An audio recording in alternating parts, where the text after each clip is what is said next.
Hey guys, welcome to our channel The Magical Wisdom. आप सभी को तो पता लग ही गया होगा कि आज हम किस विषय के बारे में बात करने वाले हैं। वीडियो स्टार्ट करने से पहले आपको बता दूं कि अगर आप किसी भी विषय के रहस्य के बारे में जानना चाहते हो तो द मैजिकल विजडम की मेल आईडी पे अपना आइडियाज़ ज़रूर भेजना। हम कोशिश करेंगे कि आपको उस रहस्य के राज के बारे में ज़रूर पता चले। So without any further delay, let's get started.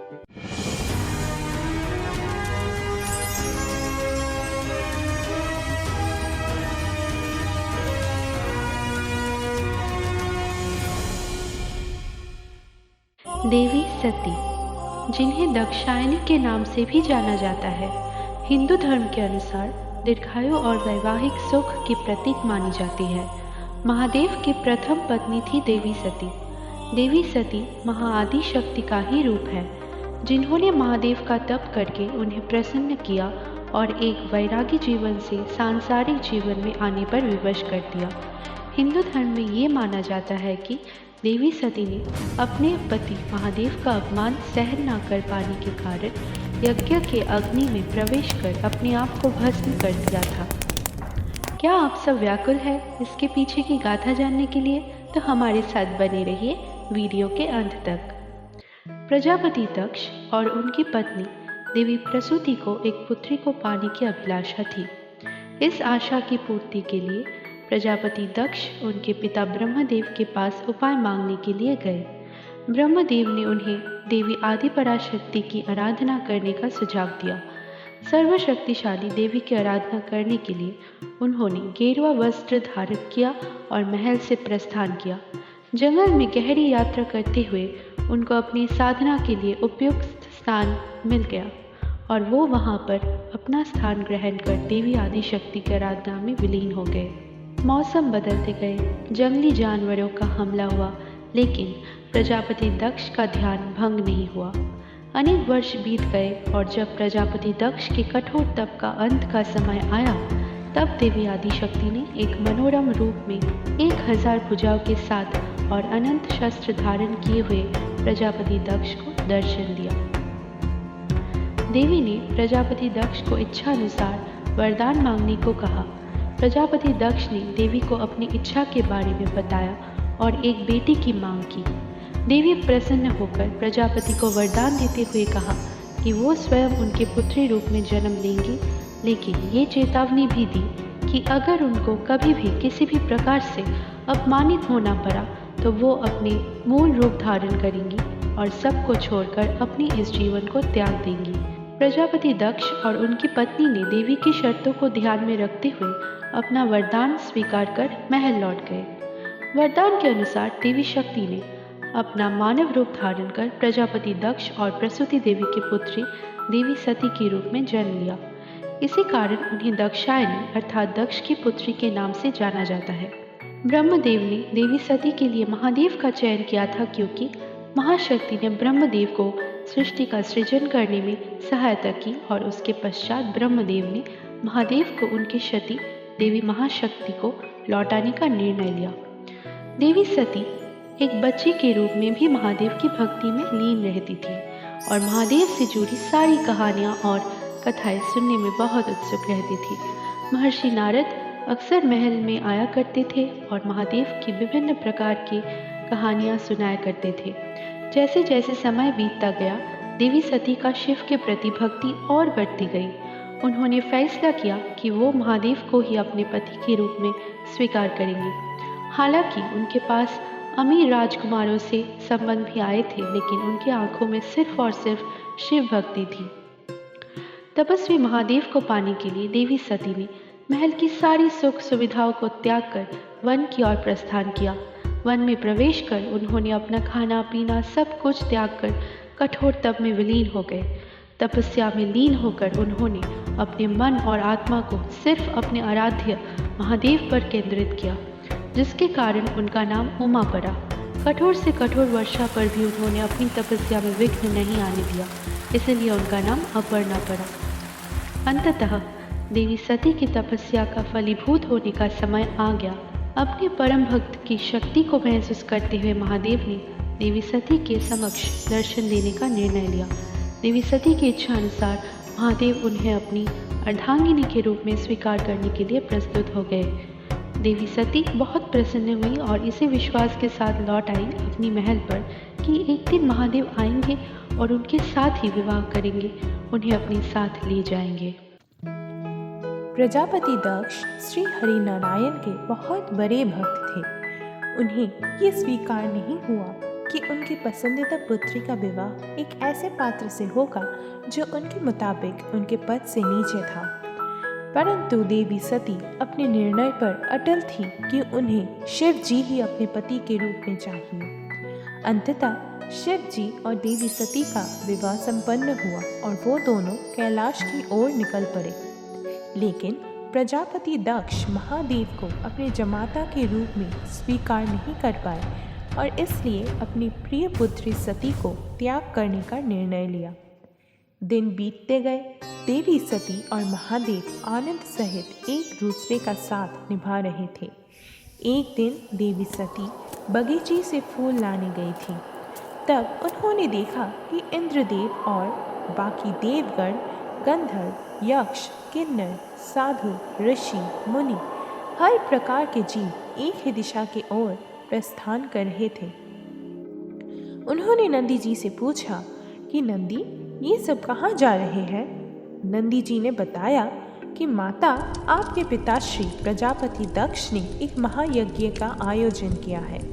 उस यज्ञ में सभी प्राणी निमंत्रित हैं, किंतु देवी सती नंदी जी की पूरी बात बिना सुने ही महादेव के पास अपने पिता के महायज्ञ में उपस्थित होने का प्रस्ताव लेकर चली गई। महादेव ने प्रस्ताव अस्वीकार कर ये कहा कि सती, बिना निमंत्रण कहीं पर उपस्थित होने वाला अनादर का ही पात्र बनता है। इसीलिए अगर तुम फिर भी अपनी हट पर अटल हो तो तुम जा सकती हो, लेकिन मैं तुम्हारे साथ नहीं जाऊंगा।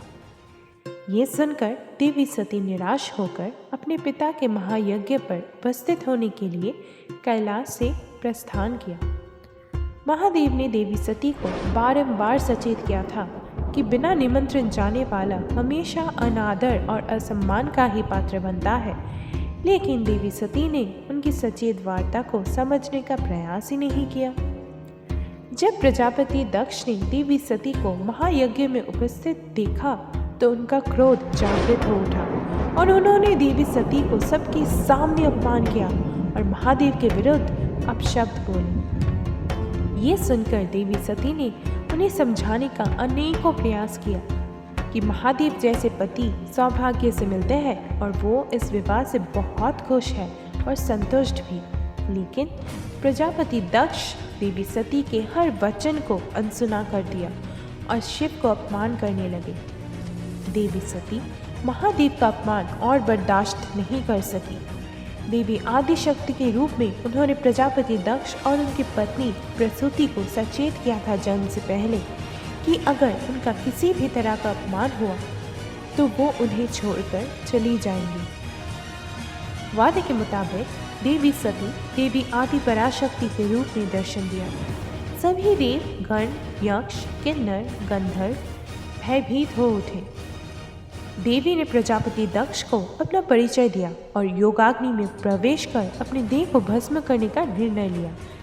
देवी ने दक्ष को यह अभिशाप दिया कि उनका अंत महादेव के हाथों से ही होगा।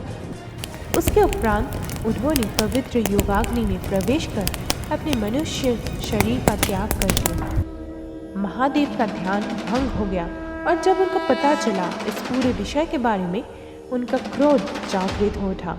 उन्होंने अपने जटा से केश का कुछ भाग निकालकर जमीन पर फेंक दिया और महादेव का रौद्र रूप वीरभद्र उत्पन्न हुए जटा के पहले भाग से। द्वितीय भाग से माँ महाकाली उत्पन्न हुई जो महाशक्ति की रौद्र रूप है। महादेव के आदेश के अनुसार महाकाली और वीरभद्र पापियों को विनाश करने के कार्य में व्यस्त हो गए।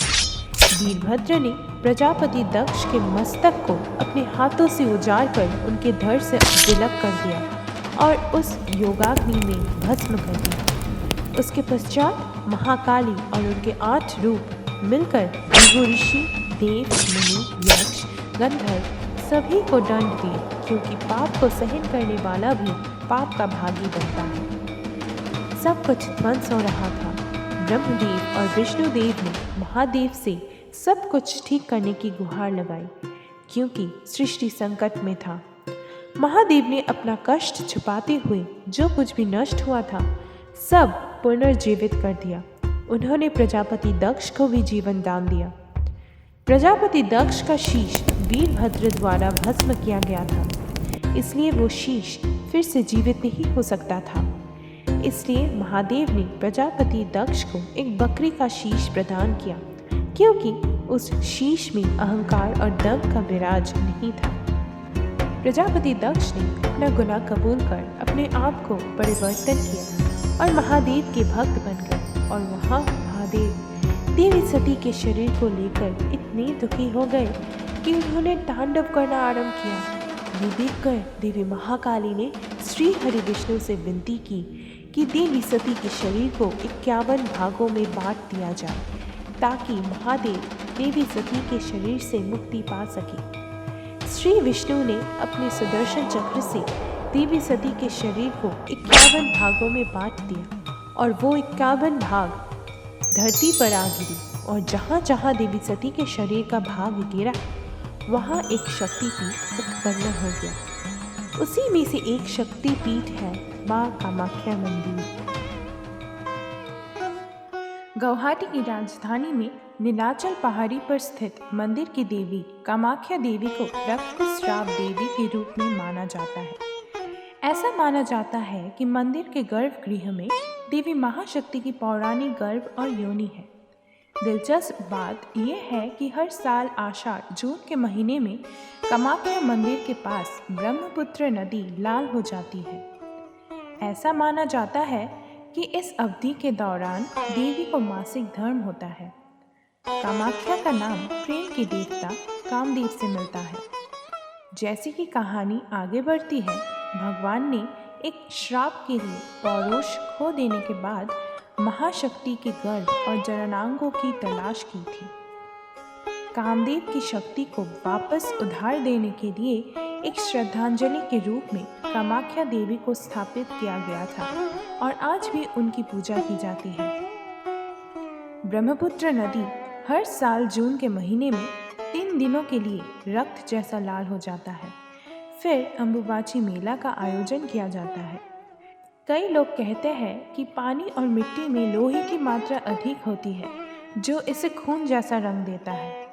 लेकिन आज तक ये कोई नहीं कह पाया कि सिर्फ और सिर्फ 3 दिनों के लिए ही लाल क्यों होता है। कई लोग कहते हैं कि सिंदूर का रंग नदी के पानी को लाल कर देता है।